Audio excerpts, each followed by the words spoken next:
In what ways can our preconceived notions about certain animals, such as black cats, limit our understanding of their true nature and potential? And how can we shift our perspectives to celebrate the unique beauty and qualities of some animals that may oftentimes not really be celebrated for their unique beauty? So that's something I want you to kind of think about as we begin chatting with our incredible guest today. So I'm going to introduce our guest, and it's funny, we were just having such a great time chatting. I almost forgot to start recording this podcast. So that's how good of an episode this is. So with us today, we have Trish Boone, and Trish is the founder of the Black Cat Coven Sanctuary. Trish is a compassionate advocate for animal welfare with a very diverse background in veterinary technology, professional grooming, and shelter work. Her firsthand experience of homelessness has fueled her passion for supporting individuals seeking help for their pets. I love the kitten sounds. No, I know. She's just back there. I don't know what she's complaining about, It's but she has so a lot to great. say. It's you know what? She is fully supporting all these amazing things I'm saying about you. And before I introduce our guest, I will finish her introduction by saying, with the talent for fundraising, social media management, and event planning honed during her time on her children's elementary PTO board, amazing. Trish is dedicated to creating a safe haven for Black cats, and I got a feeling all cats, and challenging stereotypes surrounding these majestic creatures. So I'm really excited to dive into Trish's inspiring journey and Trish's commitment to making a positive impact in the animal welfare community. So welcome to the podcast, Trish and Trish's cats. Yeah, it's funny that we're Black Cat Coven because all of my cats are gray right now, which is Okay, a little bit off. gray is a shade of black. Exactly. Trish, I am so excited to have you here today. And yeah, I think everyone on the podcast knows at this point that I am a cat lady through and through. I love dogs. I love all animals. Love chickens, love elephants, everything in between, but man, do I love a conversation about cats. So Trish, let's dive right on in. Can you tell us a little bit about your journey, which I know has many different layers to it. I know you yourself have lived experience with homelessness, which of course is very much seen and supported and held by our organization, given our mission. Maybe you can tell us a bit about your personal journey and how your background in veterinary technology and grooming and shelter work, and even your lived experience with homelessness has inspired you to create the Black Cat Coven Sanctuary. Coolest name ever. Well, I was that kid that like just brought animals home. So like rescuing cats has always just been kind of my thing. And as I was growing up, I was a part of the generation that like grew up on Animal Planet with animal cops and pit bulls and parolees, and all of that really like pushed my dream to wanting a rescue. Um, I figured getting into veterinary medicine would be a good way to get into it, because then if I ever ended up in a position where I was running my own rescue, I would at least have, good knowledge of medical things that needed to be paid attention to. I like to be well rounded in what I'm learning, which is why I was kind of all over the place. Ended up in grooming because I was pregnant and couldn't be around the anesthesia as a technician. So, like, I just kind of jumped around.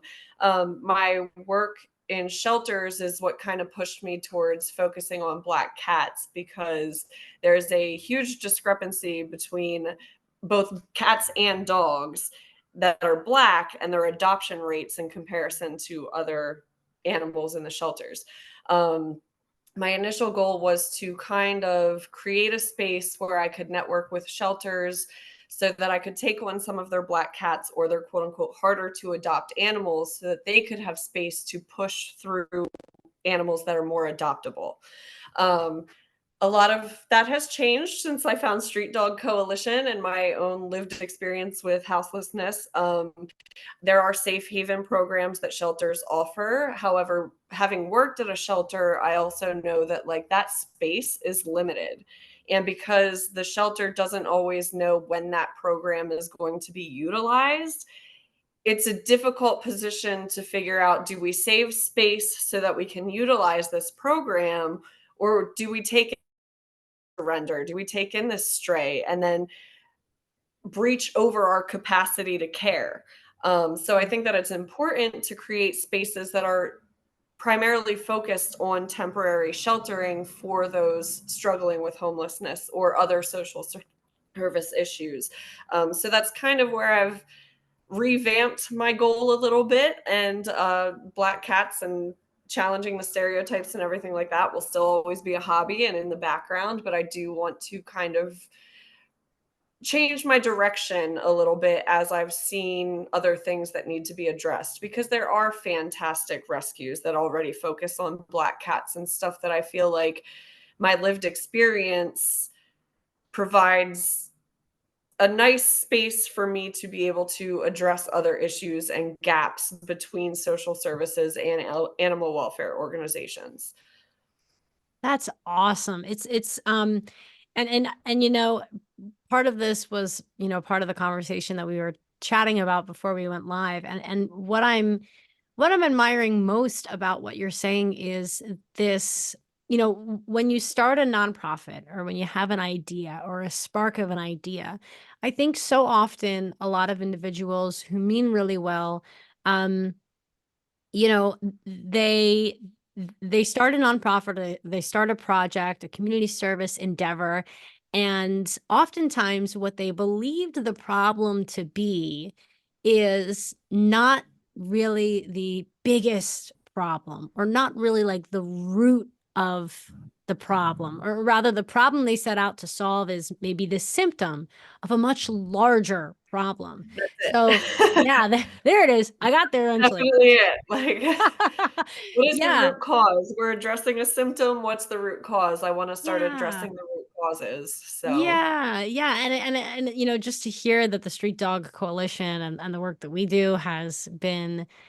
instrumental in you know, inspiring you. I'm putting words in your mouth now. I'm just gonna say it's nope, you're inspiring you. nailing it. You're nailing it. That's just so cool. And you know, I always hesitate to compare animals to people, even though people are animals. But I'm gonna say it is so interesting because there are so many misconceptions about people who you know, do not have a house, and so many misconceptions about black cats. Like it, so it's just it's fascinating to me to hear you time and time again, really just kind of rooting for and working to help, you know, these underdogs, whether they are Yes. people, whether they're animals. And you know, before we talk about some of the bigger things that you are taking on at the Black Cat Coven Sanctuary, I want to ask a question about black cats. Okay. Mostly out of mostly because I love cats, and because, you know, even though you are no longer just focused on talking about black cats, I love black cats, and I feel like you got a message in you that the world needs to hear.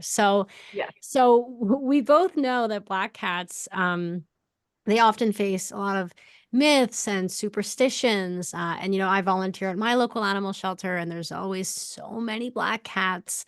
And I have always done my best to adopt black cats because I like spooky things. So I love black cats. In some ways, that superstition works for them when it comes to me. But how do you kind of challenge these misconceptions about black cats at the Black Cat Coven Sanctuary? And what impact do you believe that the work that you've done to challenge these misconceptions has had on these beautiful animals?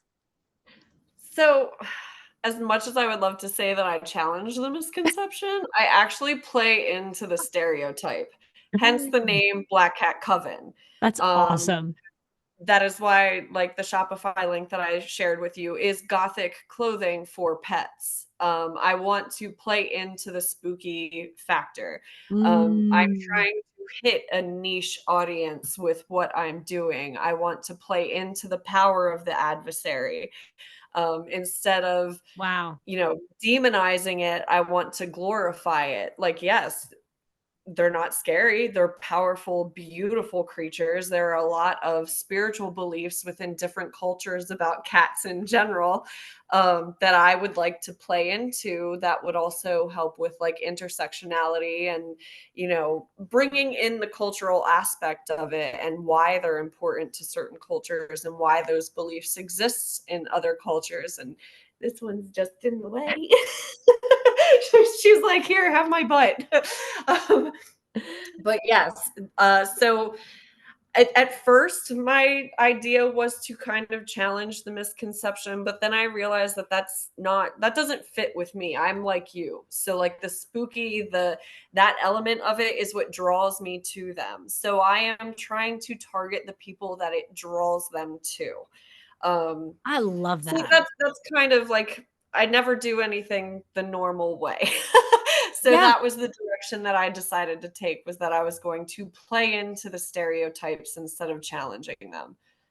Which in a way is challenging them Yes. because not to like, force that idea, but I think I think so often we view challenging something as like coming up against it and fighting against this misconception when kind of riding that wave Yep. it is a real way to make sure that these animals, who have been deemed spooky by some, go to homes, of people that love the spooky. Yes, and they're appreciated there. So that was kind of like how I took it. I was like, I want to broadly challenge the misconceptions, but I also want to play into those stereotypes so that I'm reaching the people that I want to be reaching. I didn't want to have to like change who I am to be the face of Black Cat Coven Yeah. in order to appeal to the masses. Oh, So I yeah. realized that for my mental health, it was much easier for me to just play into the stereotypes, not pretend to be something that I'm not. Like, I do like the spooky things. I like the darker stuff. I like the idea of the challenging adversary. So that was the direction that I took with it. I'm so excited. I'm so excited to hear that. I love the spooky too. Like, I'm getting married later this year, and I just got a black wedding dress. Like, I love that for you. thank you so much. That pretty much just sums it all up. Yes, it does. And it's just yeah, I'm like, "Yes, yes, I love this." And one of our listeners, who's tuning in live, John Mark, we love you, John Mark. John Mark says that his black cat, chased all of his female black cat, chased all of the male black cats on the block, and all and other cat owners really, really loved his black cat. So I think it's great. There is this, for lack of a better word, like cult following around these black hats, and Yes. it brings me joy. It brings me joy to hear. And maybe you can kind of shine a light on what some of the what are some of the aspects of the Black Cat Coven Sanctuary's approach, really kind of like set it apart in providing a loving and secure environment for the animals that you rescue. And how do you kind of envision these aspects that set you apart, kind of maybe impacting or uplifting the community at large? Oh, so one of the things that I think might set me apart, I don't like to compare myself too much with how other people run their things because what works for people works for people.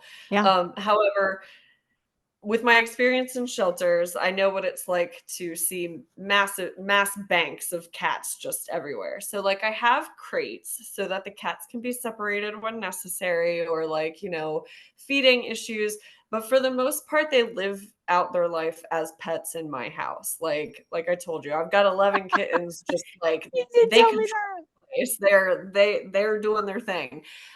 So that element of it provides the socialization aspect. It's more like they're living in a foster home than they are in a shelter environment, and that was something that was always very important to me. Having worked in boarding facilities and things like that, I could see the difference. Like, I wish that every shelter could like have the time and the space to function like a boarding facility where they're working on enrichment, and they would have like time set away each for each pet every day. And that's just unfortunately not feasible in most situations, especially in bigger shelters and stuff. But I wanted to make sure that that was a part of my organization and how I was running things, is that they are treated more like pets. So like when they do get adopted out, it's not as much of a transition period. They are I am able to assess their behaviors, figure out what works for them, who should be in a one cat household, who are bonded pairs. So I'm able to actually like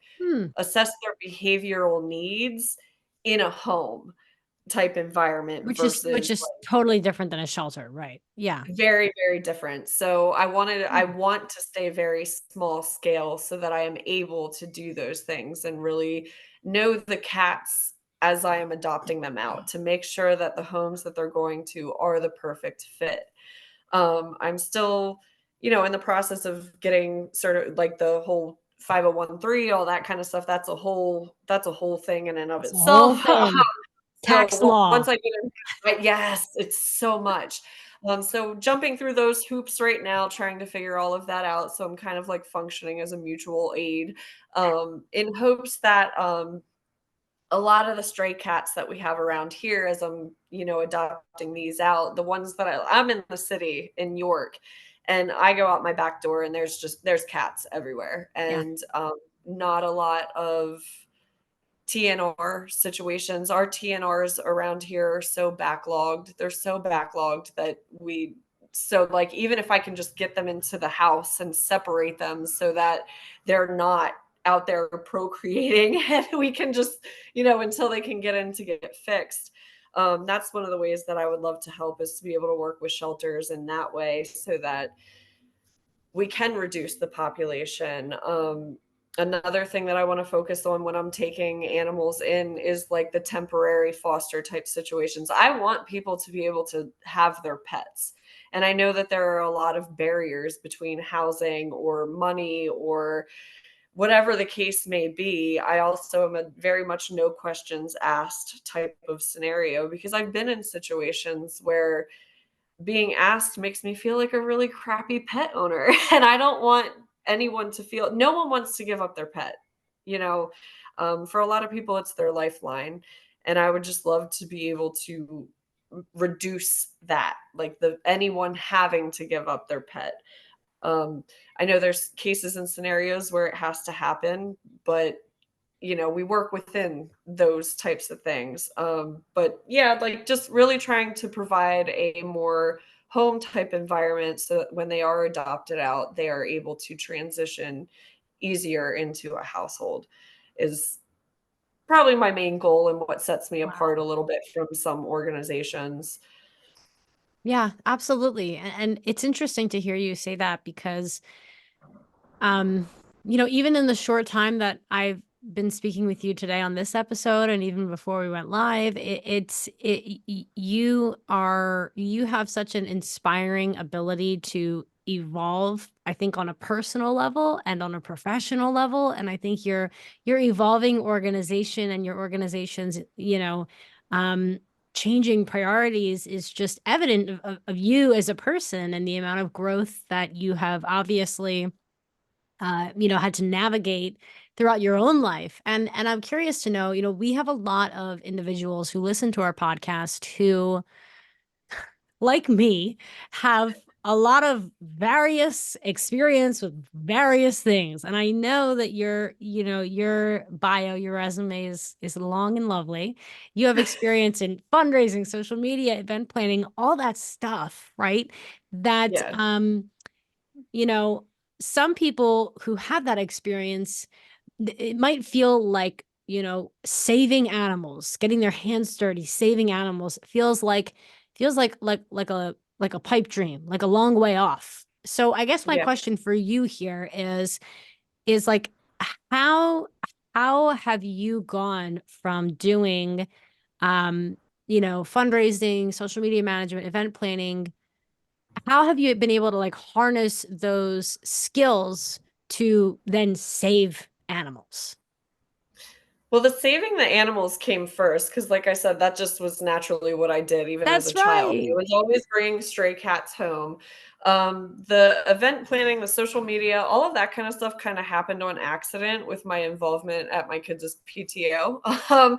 And we were a very active PTO. We knew that we came from an area where the kids didn't have a lot to do, our families didn't have a lot of money, so we wanted to create events for them to have something to do. So we did something like once a month. And I'm hoping, and like once I get, my registration and all that settled, it'll be a lot easier for me to take those facets and put it into application for fundraising events and things of that nature. But to anyone out there who wants to do it, it still feels like a pipe dream to me, honestly. Like I am, like we were talking about earlier, I'm just winging it. I really am. I'm just winging it. It's my dream, it's my passion. I don't know if I'm doing it the right way. I don't know if I'm taking the right steps, but I kind of had to throw all that to the wind. My perfectionist brain was like, if this is what you want to do, just jump into it like knees deep and figure it out along the way. So I feel like if it is your passion, that's probably one of the ways to go about it. I feel Mhm. overwhelmed. I feel stressed often. I worry that, I'm not going to pull it off the way that I would like to, but because it is my dream and my passion, I kind of just push that to the side and remember what the end goal is, even if, by the end of the day I'm crying because I'm like, oh my God, am I going to get the money for litter this week? I don't know. um, but I think some of that also just comes with the times that we're living in right now. It's really hard to cope with everything going on in the world and focus on still trying to make a difference. So, Mm. taking breaks for yourself to kind of regroup and remember why you're getting into this and do what I'm doing right now is networking, a lot of networking. How Tim from the Harmony Dog Rescue said that he went on a listening tour. That was a beautiful thing. I was like, that's what I need to do. So like just jumping in, networking with people who have the same mind frame. Put yourself out there. It's scary right now. I'm putting myself out here. I'm terrified right now, like being on screen, talking to you, all of these things. But I know that it is for the greater good, to help Yeah. these cats, to make a difference in the world of animal welfare and the Mm. social services, and bringing both things together. And it's one of those things where if it's what you really love and what you really wanna do, you kinda just have to push all those reservations to the side and just go for it, and Oh, it's scary. I'm not gonna tell anyone it's not scary. It is scary, but it's right now it's working out for me, slowly but surely. yeah, it is. I'm Yeah, it hoping is. this podcast helps, but. I love that. And really what I'm hearing you say is it seems like your recipe for having arrived at where you're at now is you have found a way to stay really true to yourself, to your own interests, to your passion, to your vision for the world, to your own life experiences. And I think so often when we start a new project or a new organization, any kind of new endeavor, we feel like we have to become someone else. We see people who Yeah, are doing things better and more perfect than us. And our initial impulse is, okay, let me squash down my life experiences and let me become a little bit more like this person with this many followers or this person with this many donors. But I think your greatest strength is not only staying true to yourself, your spooky self, which I love, but also really kind of finding moments and ways to step outside of your comfort zone and kind of realize, it's like that cheesy advice. Well, the magic happens yeah, outside your comfort zone.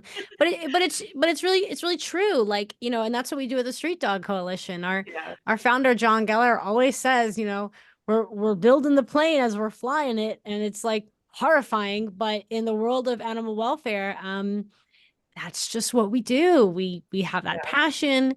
We see that problem. We have identified a solution. We look around. No one's doing anything about it. So here we are doing something about it. And yeah, Yep.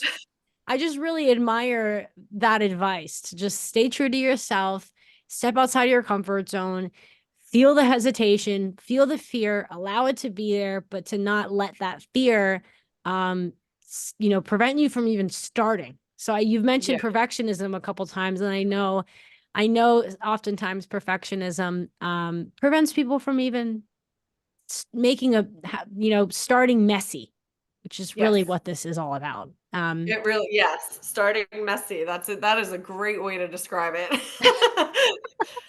And it's going to stay messy for quite some time, and that's okay. That's totally fine. I love that. And Trish, this was so awesome. My last question for you is, first of all, I love these cats. I miss them. I saw one kind of come into screen, and then they went away. Can we see a cat?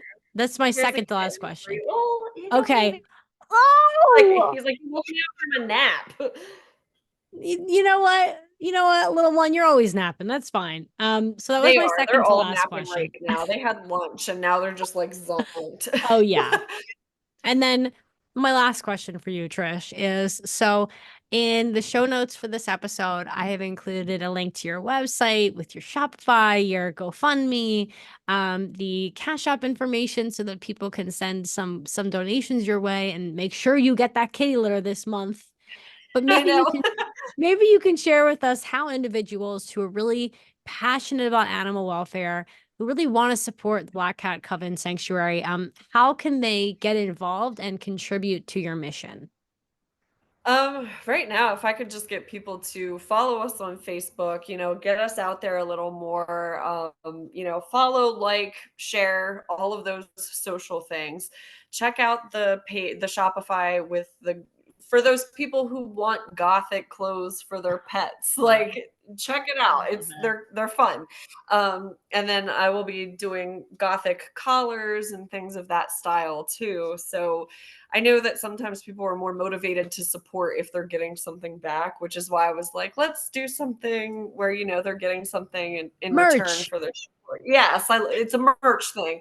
But yeah, I mean, it sucks because monetary donations is what most, animal welfare organizations need.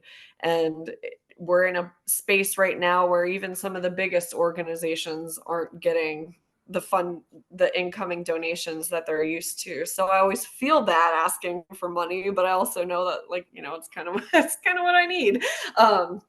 So yeah, just support, like, right now, if I could just get support, more followers, more likes, more interest, more page traffic, stuff like that is what I'm striving for right now. I love that. And let me assist you and let our audience know to please make a donation to the Black Cat Coven Sanctuary. Because while Trish feels bad asking for money, I do not. So if you're listening to this and you really want to help Trish out, please go to the website in the show notes, check out the Cash App information, and help Trish do this amazing work by sending some financial love Trish's way. And you know what, Trish? This is a different podcast episode for a different day, but having worked in nonprofit fundraising, it initially especially felt kind of weird and awkward asking people for money. But I always have to remind myself that yes, you are asking for money, but really what you're doing, and I mean this with my whole heart, is providing individuals with an opportunity to help you help animals.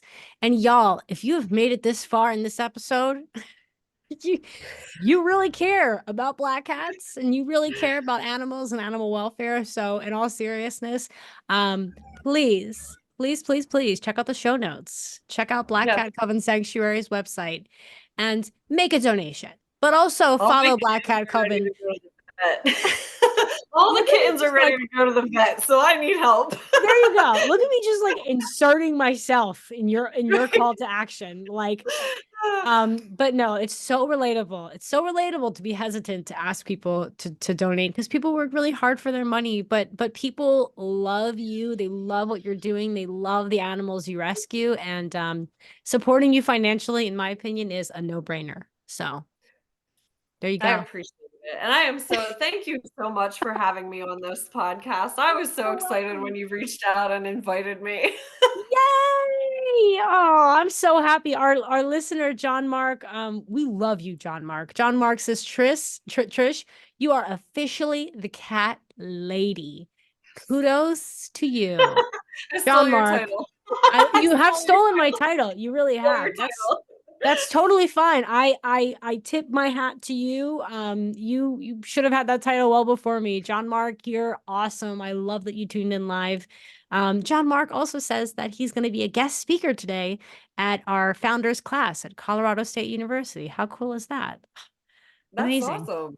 John Mark is great. He's been a client of ours in the past. He also has lived experience with homelessness, and he's a huge advocate for pets of people experiencing homelessness and just individuals who are unhoused and trying to get back on their feet in general. So, John Mark, we love that you're here. And Trish, Yes. thank you so much. This wasn't so scary, right? No, not really.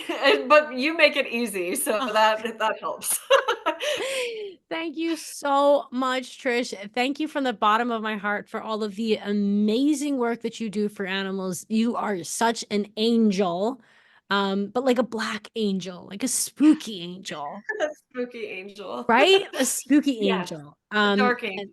exactly, dark angel. That's what I was looking for. And I know you mentioned you're going to be volunteering soon with the Street Dog Coalition, doing some grooming at some of our street clinics, and I can't even begin to thank you for lending your time and talent to our street clinics. It just fills me with so much joy to know that you're going to be there, just rocking out Oh, and I'm so doing your thing. excited.